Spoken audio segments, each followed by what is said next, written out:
মই বৰপেটাৰ দৌল উৎসৱৰ কথা উল্লেখ কৰিছিলোঁ।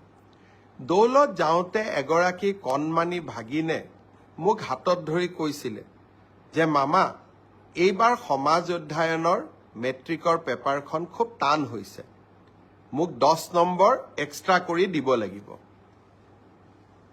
নগাঁৱলৈকে যাওঁতে 16 তাৰিখে নগাঁৱত গৈছিলোঁ, তাতো এগৰাকী ভাগিনে এনেকেই কথা ক'লে, আৰু বৰদোৱাতো আন এগৰাকী ভাগিনে একেই কথা ক'লে যে সমাজ অধ্যয়নৰ পেপাৰখন এইবাৰ মেট্ৰিকত খুব টান হৈছিলে।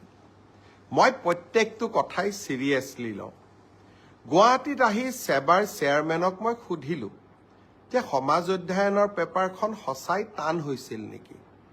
সেবাৰ অধ্যক্ষ ডাঙৰীয়াই মোক ক'লে যে প্ৰশ্নখনৰ পেটাৰ্ণ বদলিছে।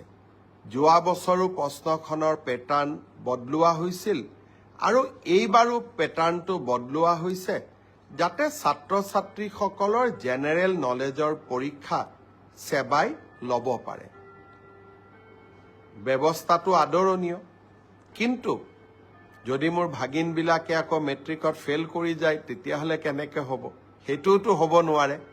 সেইকাৰণে মই সেবাৰ অধ্যক্ষক মই অনুৰোধ কৰিছোঁ যে আপুনি চাব, যদি মোৰ ভাগিনবিলাকৰ পৰীক্ষা সমাজ অধ্যয়নখনত বেয়া হয় কিন্তু আন পেপাৰবিলাকত ভাল হয়, তেতিয়াহ'লে এইবাৰ সমাজ অধ্যয়নত আমি সকলোকে অতিৰিক্তকৈ কিবা নম্বৰৰ ব্যৱস্থা কৰি হ'লেও ভাগিনসকলক মেট্ৰিক পাছ কৰাৰ সুবিধা কৰি দিব লাগিব।